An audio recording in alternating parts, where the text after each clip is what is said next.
trying to complete every single Poppy Playtime chapter without sprinting. And you know what? To make it harder, I won't allow myself to jump either. Poppy Playtime is a game all about fast, high-paced chase sequences and tons of platforming. So it might seem impossible to even get past chapter 1, but with a ridiculous amount of time and trial and error, this is what happened. There we go. Oh, what? Oh, we did it! We did it! We did it! What? This shouldn't be possible.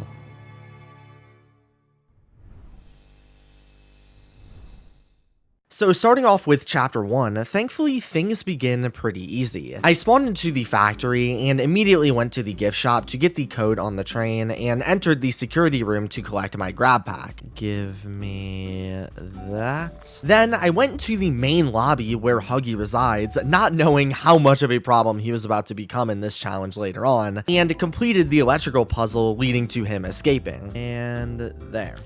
Not much sprinting needed yet. I then made my way to the storage room to collect the fuses to get the second grab pack hand, but here is where we run into our first mini obstacle. See, the conveyor belt I needed to walk on to get into the next area is blocked off by this hand container and various other boxes on the path that we can't jump over. But thankfully, this wasn't a huge problem. I just had to remove all of the items out of the way and place a bin here so I could walk around the container and into the next area, the Make a Friend room. From here, I took the stairs to the top of the catwalk and once again completed the simple power puzzle to activate the Make a Friend machine and start building my Catbee toy. I then waited for it to create while everybody watching clicked the like button, and after getting the toy, I was met with the first major obstacle in this challenge, the Huggy Wuggy chase. After putting in the toy to open this door and walking into the hallway, Huggy ambushed me like he always does, but instead of sprinting away, I merely waddled over into the vent. And now I think I need to quickly explain exactly how the Huggy Wuggy chase works. See, when playing the game normally, it seems like there's one Huggy chasing you at all times throughout the vent. However, in all actuality, after entering the vent, the original Huggy completely despawns, and the rest of the chase is divided into 3 main checkpoints that spawn separate Huggies every time to attack us. So to map the chase out, we start by entering the vent and immediately meeting Huggy across from us, which is purely cosmetic, before moving across a bit to the first checkpoint at this intersection where the first Huggy cuts us off and forces us to go right. He then chases us around for a little bit until reaching this ramp for checkpoint 2 that after falling down spawns a second Huggy from above. This one also chases us down for a few turns and a long hallway, leading into the third and final checkpoint where we get trapped in between these 2 vents as he chases us from the side, opening up at the last second and letting us climb up one final steep incline, successfully completing the chase. So at the start, I was free to take my time in the vents until I reached the first checkpoint.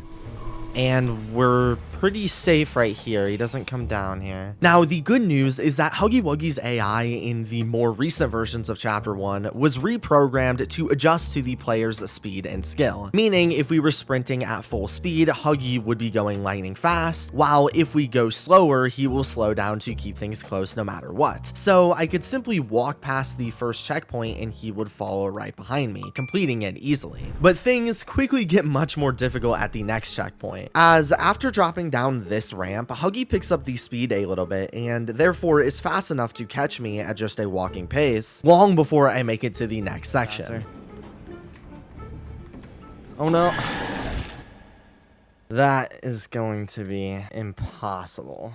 This is where things almost immediately seem to reach a dead end. Pretty much no matter what I did or how efficient I was, Huggy Wuggy would always catch me at this point in the chase. I tried different frame rates, POVs, every other setting, tried it on other consoles, tried bringing in boxes to stop Huggy, none of it worked. And plus, even if I did magically figure out how to get past this section fast enough, the final checkpoint of the chase required me to climb up a steep incline, essentially forcing me to sprint. So I was pretty much stuck, not even close to the end. However, there was one last thing I could try, which is going back to the original version of Chapter 1 released 4 years ago before it got any updates. Maybe something this time would be different that would help me out a bit. Well, after hours of trying and failing, it was worth the attempt. So I replayed the entire chapter again, and after starting the Huggy chase, if anything, it seemed like I was moving even slower. And this time, I couldn't even get past the first checkpoint before he got me. Oh no.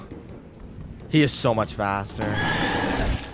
This is because in the older versions of Chapter 1, Huggy didn't adjust to the player's speed, but rather always went at a set pace, which actually makes the game significantly easier if you're sprinting, but for us, he ends up going a whole lot faster. However, the good news is that while the older version is technically harder to beat normally, the most important part is that with this being the first version, it's also much glitchier, especially when it comes to Huggy Wuggy. And when searching around the internet for potential glitches to help me, I found this video where the player in the last checkpoint was able to hug this wall here, and for whatever reason, Huggy just ran right past them and up the hill, despawning, allowing them to walk around as they pleased. Meaning that apparently around the vent chase in the original versions, there were various blind spots that Huggy wouldn't be able to spot us in, and I could then take my time after he ran past, removing him as a threat entirely. With the only issue being that, like I said, Huggy respawns at all 3 of the checkpoints, meaning I would have to find a blind spot for every single one. So I went around all of the different nooks and crannies of the vent chase, trying to find places I could hide from Huggy, and believe it or not, I was actually able to find quite a few. Checkpoint 1 had a blind spot here, Checkpoint 2 had one here, and of course Checkpoint 3 had the one seen in the video. So all I had to do was do them all in one try.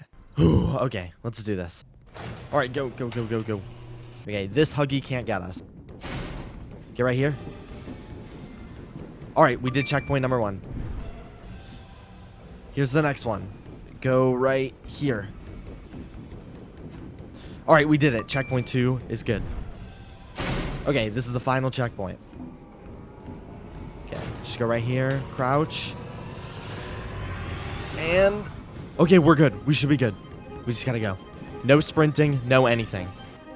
Oh my gosh, we're so slow. Just go, just go, just go, please. We're almost there. Yes. Please. There we go. There we go. I did it. All I had to do was walk up the catwalk, open up the flower door, and head to Poppy's room to free her, marking the completion of Chapter 1. Now, this is great, but there are still 3 other chapters that just get longer and more difficult, so it's time to move on to the next one. So Chapter 2 begins where Chapter 1 ended in Poppy's room, but with Poppy missing. First, I exited on the right door and went towards the janitor's office to get Elliot's office key. After grabbing the key, I entered the office and needed to access this vent that was only within jumping distance. So to avoid having to jump, I had to use the vent cover as a ramp and grabbed one of Elliot's pillows to lift me up the rest of the way. After running back into Poppy, talking to her for a little bit, and then exiting Ludwig's office, I could vault over into this room where this chapter's main antagonist, Mommy Longlegs, stole Poppy from right in front of me. After following her down, completing a simple puzzle to power on a gate, and getting my red grab pack hand stolen in my first encounter with Mommy, who tasked me with playing 3 of her mini games in exchange for a train code to escape, I entered the game station and headed to the first minigame, Musical Memory. After acquiring the green hand in this room when completing another set of simple puzzles, I then met up with Bunzo Bunny and played Musical Memory, which doesn't really require any running or jumping, it's just a game of Simon Says. Then I completed another small puzzle in the Rejected Toys room and one more to escape the area, leading me into the next minigame, Whack a Wuggy. Once again, Whack-A-Wuggy is a simple whack-a-mole simulator. It didn't involve much running or jumping, and after admittedly dying a few times, I completed it with mostly ease, along with this next section where I had to pull this berry cart out and drop him down this ramp. Now, honestly, so far, Chapter 2 was turning out to be a walk in the park, and I thought if anything, it might have been too easy. But then I was brought to the third and final section, statues. After completing a puzzle to power the door to the area, I was met with the final game, where PJ Pugapillar plays red light, green light with me, allowing me to move while it's dark and having to freeze when the lights are turned on, all while he ferociously snuck behind me. Now, thankfully, after walking through the first couple sections with only a few mishaps... Oh, I can't do that. I can't do that. It was clear that PJ, like Huggy from before, slowed down to match the player's pace, meaning I could generally maneuver through the stage while walking and he would get close but usually never caught me. At least it was that way all the way up until I reached the final section here, where I faced a major problem. Where is he? Oh no. I'm stuck, and I can't move. Hey PJ, I don't really know what to do.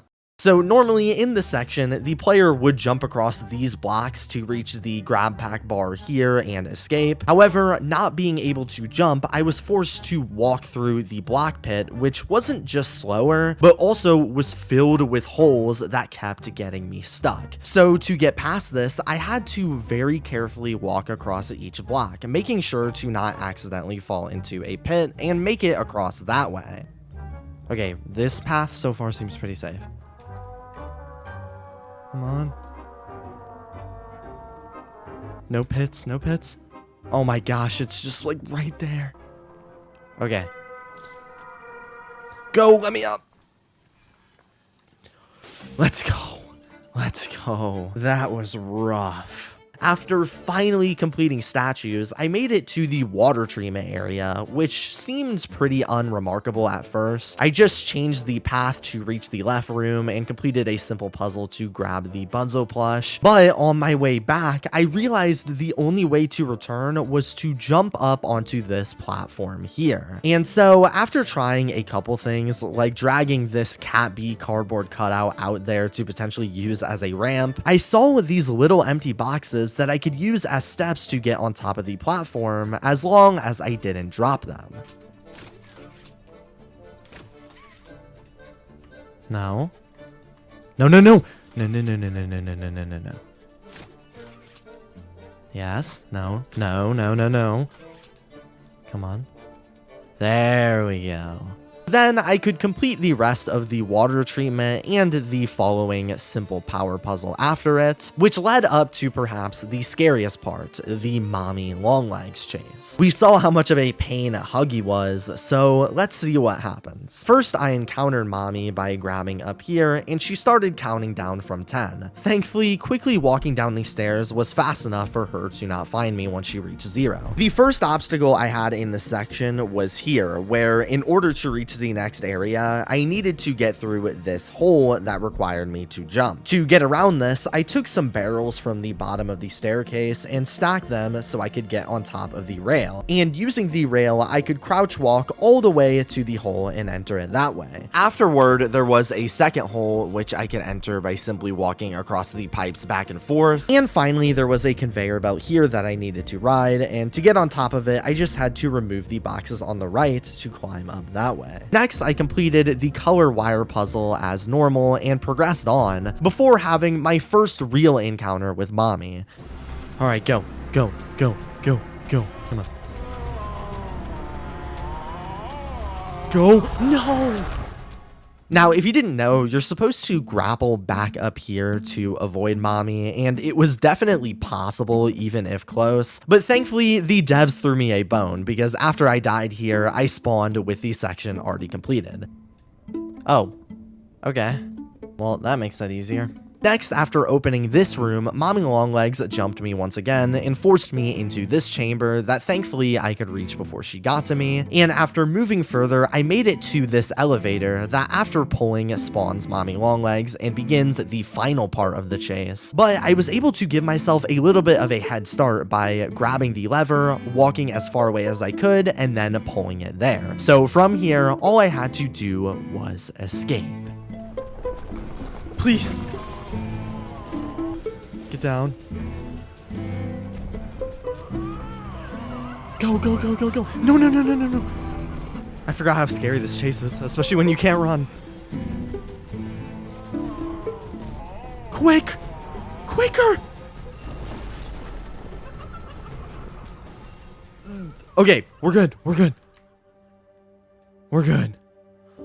Once again, I survived. I got my satisfying reward by going into this hallway and opening the door before Mommy Longlegs runs herself into a grinder and I finish her off. Next, after doing one more maneuver to get past this ledge here, I just had to save Poppy, who had the last part of the train code, and then could make my way down to the train, activate it, and leave. At least until Poppy changes the track directions on me and I have to pull the brake, causing it to crash, but also marking the completion of Poppy Playtime Chapter 2. So now I have 2 of the 4 chapters done, and it was time to move on to an even bigger test, Chapter 3.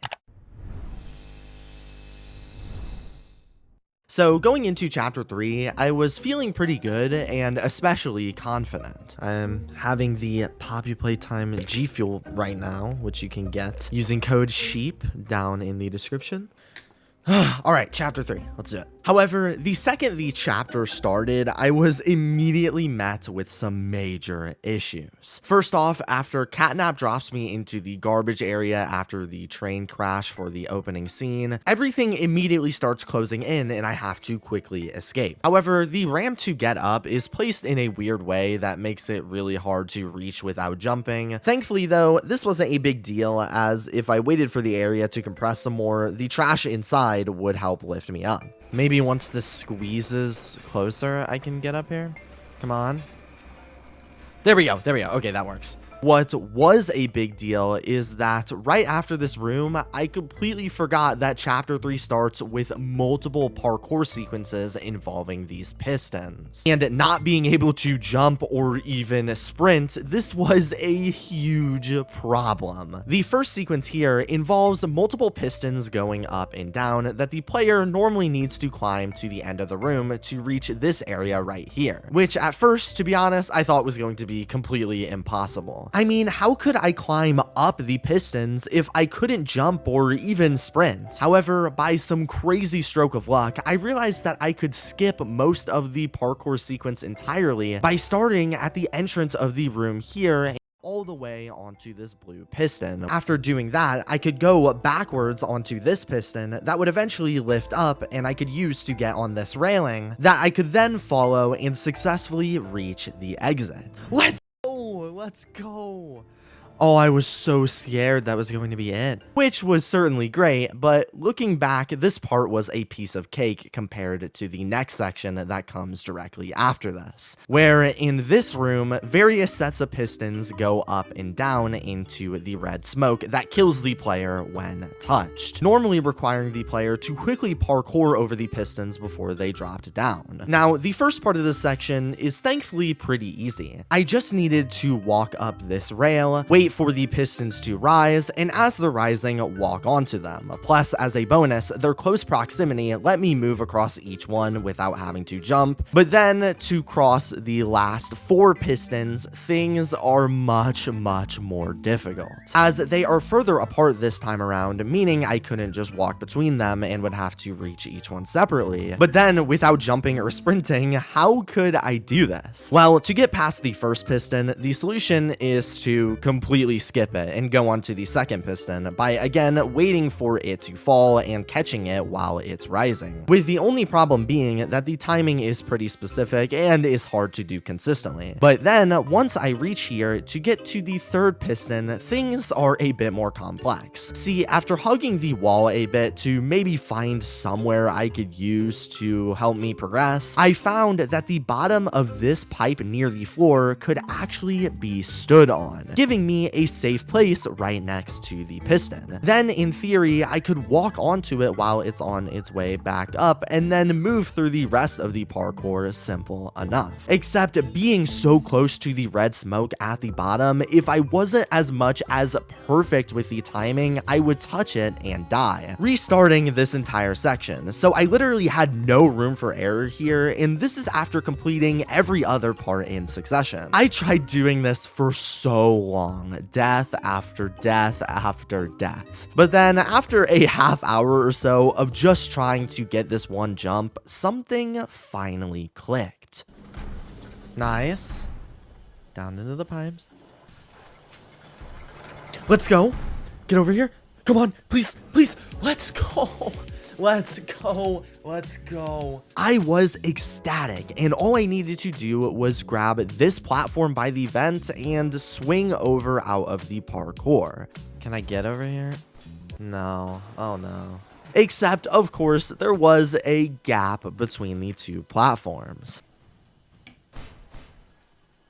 Oh, what? It takes me back? Yep, messing it up means I have to do this entire section all over again. So I spent another few minutes getting back over to the area, and there actually were some items I found to help me get on the platform, but they weren't enough and didn't really work, so I ended up dying a couple more times. And after restarting the entire game again to see what I could find, I came across some barrels that I could take over to potentially help me out. Come here, barrel.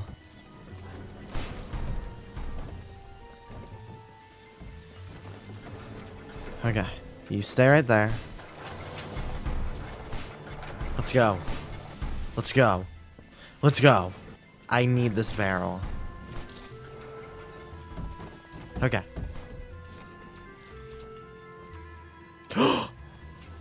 I was finally able to get on the cart and swing to the vent. Now, I did need another platform to reach the vent itself, but thankfully the barrel came in clutch and I was somehow able to find it among the smoke at the bottom to use as one final platform, and then finally escape this area. Anyway, after this, the game actually started to play like normal. I made it to the cell phone with Ollie and went to the train station where I could power on the tram that I could ride into Playcare. Following this, again, things were pretty normal even if slower. I went to the gas production zone where this red smoke was being produced and acquired the Grab Pack 2.0 that allowed me to at least kind of jump with the purple hand. I then had to pass this parkour section, which normally you need to sprint and then jump to pass, but for whatever reason, I found that if you hit the purple hand pads at just the right angle, it launches you in the direction you're facing, which allowed me to pass through this area with ease. Then the gas production zone shut down, and to repower it, I have to return to the Playcare and power up the backup generators in each room, first starting with Home Sweet Home. This section started with the iconic dream sequence, walking through the long empty halls until Huggy came to get me, which didn't really involve any jumping or sprinting of that kind. But after completing the dream, I realized that there were a few different areas that required me to jump through holes, which thankfully could mostly be overcame by placing a couple objects and using the abandoned broken architecture to climb around as I pleased. After collecting the 4 batteries in Home Sweet Home, which were all relatively easy, I powered on its generator and that was it. When exiting, Poppy and Kissy make their return for a heartwarming cutscene telling us they needed our help, and then I made my way into the second section, the school with Miss Miss Delight. Again, the puzzles were nothing too special. Just grab a couple batteries around the map and use them to power various doors and explore the vents, all the way up until we reach the generator. But now it was time to escape the school in the Miss Delight chase, where I'd have to go around grabbing batteries and green hand charges to power on various exits as she chases me like a weeping angel, which was going to be a large task without being able to run. Alright, time for the Miss Delight chase. This kinda scares me. Let's go. First, let's grab the battery. I'm interested to see how fast she'll be. Oh my gosh! Okay, I'm definitely gonna have to keep my eye on you. Let's get this charge. We gotta go though. Through here, and then give me that. This part might be a bit tricky. Oh gosh. Okay. We have our first battery. Let's grab the second one. There. There. I just need the charge. Give me the charge. Okay, quick.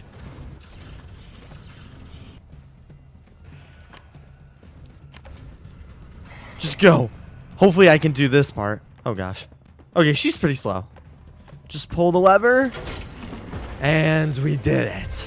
That part I was worried about. It didn't end up being too terrible. So after passing the school and going into the caves, again, things were all normal. I completed the cave puzzles, I got to see Catnap praying to the prototype, and then I reached the third area, the playhouse. Into the playhouse. Now, the playhouse actually ended up being pretty easy. I just had to walk through the location and drop some blocks on these buttons in the play area as I normally would, while also avoiding the mini critters. However, not being able to sprint does more mini critters to spawn, which I will admit led to me getting scared a couple times. Oh! What? Where was he? That scared me more than I've ever been scared in this game. Literally ever. Once I escaped the mini critters, I could walk my way into the Playhouse prison, encountering none other than Dog Day, who gets possessed and controlled by the mini critters who eat him alive, and now we had to try and escape another chase sequence. I can't run! Go! Oh, no, no, no. Get away! Shoot! Oh, I'm gonna have to go quicker than this. Alright, get out of here! I don't remember which way I need to go. Left or right? Left or right? Alright, left. And then right? Oh, okay. We got it. This way, this way! Whew. This slide, I guess. Okay. Go! Hopefully I can make this. Yes, okay. We're good. There we go. The playhouse was completed. And finally, all I had to conquer was the fourth area, the counselor's office. After going through the building for a bit, the first issue I faced took place in the connected cave section, where to get into the next area of the counselor's office, I had to cross this set of platforms. Now, normally this is done by just powering on the electricity to raise the platforms and jump across them that way. However, for me to pass this area, after powering on the platforms, thankfully the purple hands used for the puzzle still work if I power them up manually, so I simply just had to activate the first purple hand and launch myself with the angle trick from before to the second platform, activate the second purple hand, and doing the trick once more, I traveled the perfect distance to make it to the end jump free. Now, my next obstacle in this area took place when needing to grapple up into these vents, which at first I didn't think jumping, so I tried to bring an item with with me to lift me up as I always would, but for some reason, holding onto the bar and holding an item makes the game die every time. So I had to go in solo, but thankfully, for whatever reason, backing into the vent allowed me to reach it problem-free. After then, completing a few more meaningless puzzles in the counselor's office to power on the final generator once and for all, I was met with another problem. I needed to access this vent here, but it was way high up. I could grab things like barrels and chairs like normal to help me, but this area, for whatever reason, is much tighter and harder to build makeshift staircases in, especially with these barrels that tended to fly all over the place at random. So while normally I try to have some technical smart sounding way of passing this, I just ended up spending a grueling 30 minutes messing with the barrels desperately until finally I got lucky enough to have them spaz out and lift me into the vent that way. From here, I can make it into the final area of the office, getting jumped by Catnap and having another dream sequence visualizing how the factory once looked before everybody disappeared, and that was the final area I needed. I hooked everything up in play care and just needed to insert the blue power cell to activate the gas production zone. But of course, I still had to deal with Catnap, who intercepts me while doing this and chased me into this elevator, bringing me into the final boss fight, where I'd have to defend myself against Nightmare Catnap and his many hallucinated clones, and put batteries into the center console as needed until it's powered on. Which, while not being a traditional chase scene, having to manage multiple grab pack hands and Catnaps coming in all directions, it was a big test to see if I could handle it all without sprinting. Okay, this might be tricky. Fake. This one's real. Okay, we have the first of, or we have the second of 4. Oh, this is the real one. Get out of here. Alright. We have 3 of 4. Come on. That's fake. That's fake. Fake. Alright, this one's real. Hurry! The final battery's in. Just 45 more seconds. Fake. Fake. This was real again. Alright, this should be the last one we need to do. 10 more seconds. Okay, he's up here. 5 more seconds. Switch to the green hand. Come on. Let's go. I genuinely thought I wasn't going to be able to complete this. Chapter 3 was so much harder than I was anticipating.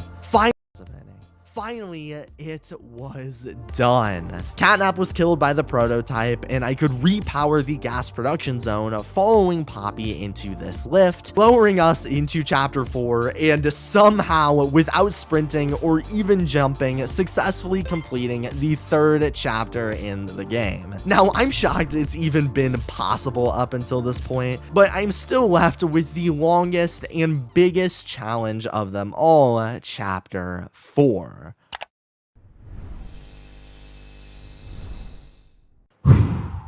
Here we are at the final chapter, Chapter 4. Now, Chapter 3 was certainly a massive challenge and was borderline impossible at times, but let's just say that Chapter 4 put me down a nearly 7-hour path to do something that the game was clearly never designed to do. So first, loading in, I went down the lift where we ended in Chapter 3 and needed to reach the prison's train station. I started first by going over to this grab pack bar guarded by a small ledge I could shake a bit and pass through.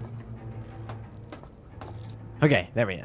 Giving me the battery and allowing me to exit the first room. I then headed through the various rooms throughout the caverns, and after moving this block and crawling into this hole, I came across a parkour section that was designed to have the player jump over it. Now, normally, if this was any other chapter, I just grab an item laying around the map and manipulate it to boost me up, but a major issue with Chapter 4 in general is that, for the most part, no items can actually be picked up and moved around around the map like how they could previously. The only exception to this rule is this little block right here, which I could drag through and into the cave to try and give me a boost. Now, I attempted this for a little while, but it wasn't really working out. That is until I accidentally found something run saving.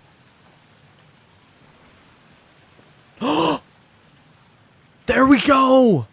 Now, it's hard to see what happened with how dark it is, but basically, for whatever reason, on this wall of the cave, you could simply just walk up it, removing the need to parkour entirely. So that part was complete, and now I was able to make it to the toy graveyard, where after fighting off a few critters, I could enter this hole, taking me to a purple hand parkour session. This would have been easy work in Chapter 3, however, this time around, the grab pack pads had been reworked, so the angle trick I had used in the past wasn't going to get me through. Thankfully though, when making the jump at the absolute last second and timing it perfectly, I could just barely reach the platform and progress on to the train station, where a completely new beast was encountered. See, in order to activate the train, we have to acquire a key, which ended up being hidden in this cell block up here. But how in the world was I supposed to make it up there without ever jumping? Well, around the area, there were more of these various blocks that I could move and try to help myself up with, but once again, I was mostly met with problems with the physics, and to be honest, after trying this for like 20 to 30 minutes, I had gotten pretty desperate and tired of trying, so I just started tossing the blocks around out of boredom, where I discovered something crazy. Whoa. How did I do that? For some reason, after pulling this block and having it bump into me, I was given a little boost in the air, which I thought I could use to get on top of the train. So, revitalized, I spent a few minutes trying to recreate this, and oh boy, were the results rewarding.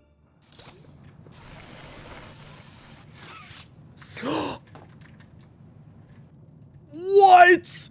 What? That is the craziest thing to happen in this entire video so far. What? I can't mess this up. I can't mess this up. This is my only chance. Okay. Oh, we did it. We did it. We did it. What? This shouldn't be possible.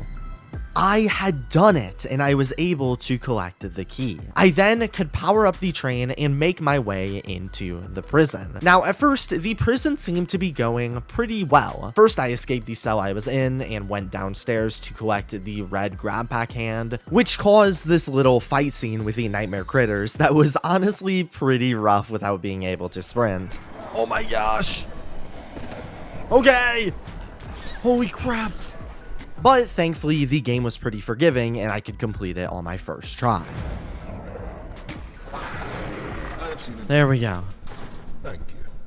I then went back upstairs to complete a puzzle that opened the upstairs door and made my way over to the prison lobby, where I was given one of the most unexpectedly difficult challenges. See, I couldn't walk over this gate, and with basically no ramps or items or props in the vicinity, it was basically impossible to boost myself up in any way without jumping. So here I was feeling pretty demotivated. Was this one little notch in the floor going to be the first thing to force me to break the challenge? Well, I got desperate. When searching up glitches for Chapter 4, I saw a couple speedrun videos where the players were able to skip through the previously mentioned critters encounter by opening the entrance door and grabbing the red hand before it can lock on them. Then they used the critters that spawned to perform a glitch that would launch them in the air and out of the map. Now, I didn't want to break the boundaries in this run or anything like that, but I thought that maybe I could use one of the critters to bounce me up and into the lobby door. Well, it was worth the try, but to ensure I could perform the glitch, I had to do something I never wanted to do, which is to revert the game all the way back to the very first version of Chapter 4, widely known as one of, if not the buggiest Poppy Playtime build of them all. But you know what? I didn't have many options left. So I restarted restarted the game on the first version and replayed everything I did previously. I even somehow recreated the box trick to get the key again and made my way back to the red hand area to perform the glitch. Now, what I wasn't expecting was for this glitch to be so hard to pull off without sprinting. I had to be absolutely perfect with grabbing the grab pack hand or else the door would close because I was so slow. And in the rare few times I actually got out, I had to complete the upstairs puzzle and drag a critter all the way over to the prison gates and hope I'd get lucky and they'd launch me in the air before the encounter ends in just a couple minutes. So for embarrassingly long, I tried this over and over again until I finally managed to get a critter over there and made quite the hilarious realization.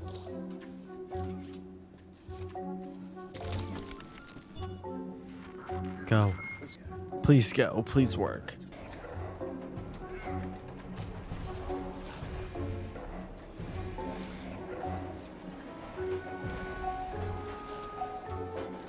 Okay. Wait. Huh? Are you kidding me? No way you could just walk over it? So for whatever reason in the first version of the game, you used to just be able to walk over the door, and therefore all of that work wasn't really needed. I just wasted my time. But you know what? Who cares? I did it. Next, I moved into this room and walked through my old coworkers to get this key card and unlock the second part of the prison. At this point, there's this intense scene where the doctor floods the room with gas, and I have to quickly grab a wheel to reel the smoke back, which is normally pretty difficult without sprinting. But when I died on my first attempt, I just spawned right next to the wheel, so I completed that with relative ease. Moving on, I did a couple more basic puzzles that brought me into the testing room that contained our good old friend Yarnaby, which led me into this mini section where we had to avoid the furry beast throughout a few rooms, something that didn't take too much effort, especially thanks to Dowie helping us out. But once I completed this area, I was met with a terrifying realization. When walking down this hallway, Yarnaby jumps me and attacks, forcing me into an intense chase scene to the end of the room. When I tried this chase, it became immediately clear that Yarnaby wasn't messing around. I wasn't even close to beating it. I tried hiding from him like Huggy. I tried using the boxes to maybe climb out of his reach. I tried shooting him with the flare hand to hopefully stun him. Guys, it didn't take long for me to make the realization. I couldn't complete this section doing this challenge or come even close. And eventually, as that truth began to consume me while playing, I realized that after hours upon hours of breaking and exploiting the game to reach this point, I would have to use my very first sprint of the game.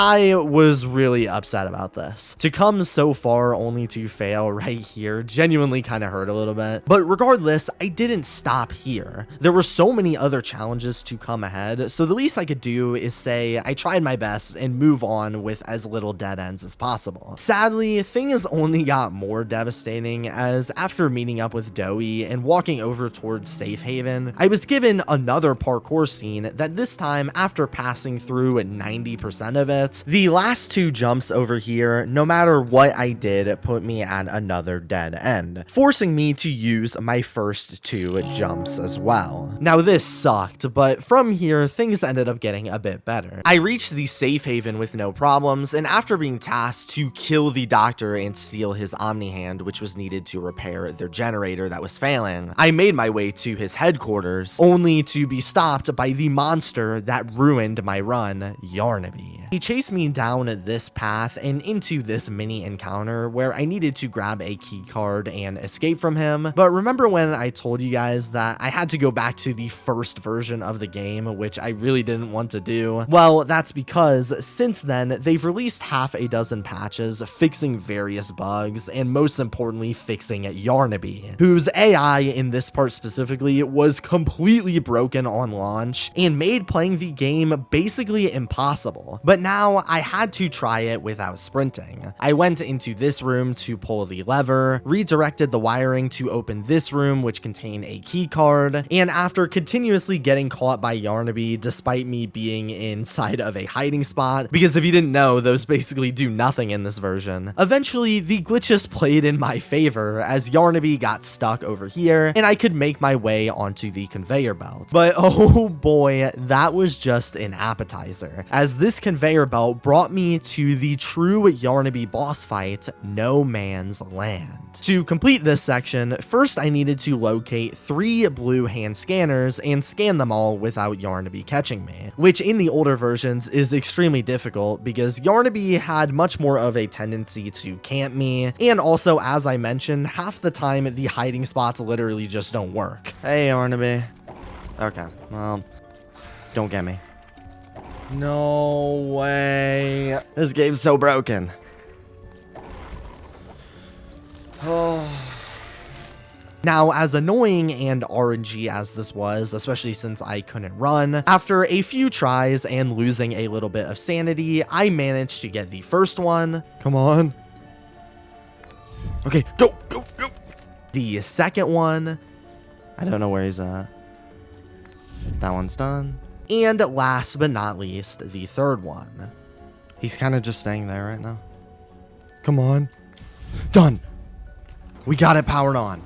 After doing that, I can make my way over to this section and lower this wall, where I needed to collect this lever that could be used to open this door. Then I could walk into this little room containing a key card, which after sliding into this console, let me power on the final door that contained a lever, which upon pulling allowed me to successfully complete the area and move on to the final Yarnaby chase scene, which unfortunately worked pretty much the exact same as the first one, and I was also forced to run through it, making that 2. But thankfully, that was it for Yarnaby. I met back up with Doughy for a little bit, and then finally, I made it to the doctor's headquarters. The first obstacle of this area was towards the start, where I needed to parkour on some blocks. You know, the voice actor for the doctor said he's seen my videos, so shout out to you. Now, I could have done the launch trick again from earlier, but it was very difficult and I didn't have much space to do it, so I rather just leaned up against a rock on the wall to get on one of the small blocks, then turned one of the bigger blocks to give it a slope so I could walk on it, and then I could slowly slide the block all the way to the area I needed to climb to complete it. I then went through a few simple puzzles with the doctor that didn't involve any sprinting, and went through the secondary laboratory where I had to find all of the experiments among the red gas with limited oxygen, which was a bit more difficult without being able to run, but was mostly smooth sailing otherwise. I had another small parkour section in my way here where I could do the exact same block trick to climb up. Then I had my next boss fight with Baba Chops, who chased me down, shooting this mysterious green liquid at me as I attempted to collect the various batteries to power on the exit. Now, the trick to this area was to essentially always keep moving around corners and also get super lucky. Baba Chops is so unpredictable and sometimes was nowhere to be seen, while other times was constantly all over me, so this was a super annoying section. I basically just had to walk around the map grabbing every battery over and over again until I managed to survive by chance, but believe it or not, it was actually possible to complete. I was eventually able to power on this room and grab this key card, which could be used to open up the exit room where Harley traps me in and gives me the option to either kill the innocent Simon Smoke or find a hidden escape in the room. But you know what? I was tired of seeing these critters on my screen, so I did the honors and then made it to the final Doctor boss fight, where essentially I needed to collect various batteries around the map while his minions chase me down. Now, fortunately, the minions are usually pretty slow and are scripted to to activate as you run past, so they are rarely a huge problem, and I was able to complete the first 2 rooms easily. However, there is one part of this battle that becomes a huge challenge. After powering on the 3rd room, I entered this long hallway containing the final battery. However, when trying to escape the area, no matter which side I went, one of the doctor's minions would spawn in my path and fly down the hall, usually catching me. Now, honestly, I thought this would end up being impossible. However, by some miracle, if I managed to grab the battery and slowly inch towards the exit, if it's timed absolutely perfectly, I could immediately walk the other direction with just enough time to reach the end without dying.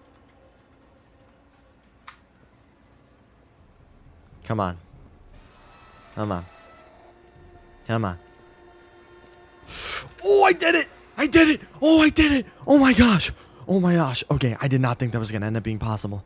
Next, I collected the Omni chip from Harley Sawyer, marking his death and completion. I acquired the Omni hand, then went back to the safe haven, bringing me to another killing blow. Being that, in order to return to the safe haven, I had to enter this event, which requires a couple of jumps. Now, I tried to find something in this room to exploit this, and I thought I found something here where I could jump up on this rail, walk across these shelves, and fall onto the boxes here, but unfortunately, after dozens of tries, nothing really ended up working, and I was forced to jump 2 more times to reach the vent. After making it to safe haven and replacing the generator, I was on my way to the foundation, where I needed to collect dynamite and place it around the area to hopefully blow up the factory. There was another small obstacle here where I needed to reach this room up here, and you're supposed to do this by using a purple hand pad in the caves and doing a little bit of parkour to reach it that way. However, for me, I could do it by moving this big block here to plug the hole in the stairs and simply walk up to it that way. After finally doing this, Doughy confronts me on my way out, and I find out that the evil prototype had actually stolen the explosives and blew into Safe Haven. When returning, I saw that every resident of Safe Haven was now killed, which caused Doughy to turn into a demonic salamander and chase me down. Now, once again, unfortunately, his chase scene is just totally unbeatable without sprinting. It's actually really hard to beat even while sprinting, so that would mark our 3rd time having to do that, but it would also be the final, as that then brings me to the final boss fight of the entire game, where Doughy attacks me in his enraged state, and I have to drag liquid nitrogen canisters on his head to freeze him under the saws 3 separate times. Now, this part of the game was just absolutely ridiculous. Thankfully, before Doughy can kill me, he had to drag me into his mouth, which I can defend by hitting whichever of his heads are shaking, but often it's hard to tell which one to shoot at, and sometimes he will grab me like 2 inches away from his head. So again, I kind of had to get a little bit lucky and hope he didn't grab me so close that I couldn't defend myself. Plus, Doughy also has a couple of alternate attacks between the regular fight. One where he drops down these little spikes that are mostly harmless as long as I kept moving or was under some kind of structure. And then a second one where various hands come out of the ground and smack me, which without being able to run was basically a death sentence every time. And when I wasn't worried about RNG determining if I lived, the battle also was extremely slow, as only being able to walk led to me getting grabbed by him every couple seconds, and the nitrogen canisters were so buggy they'd break randomly or not attach properly, which was so frustrating. But somehow, after many deaths, I was able to saw him once,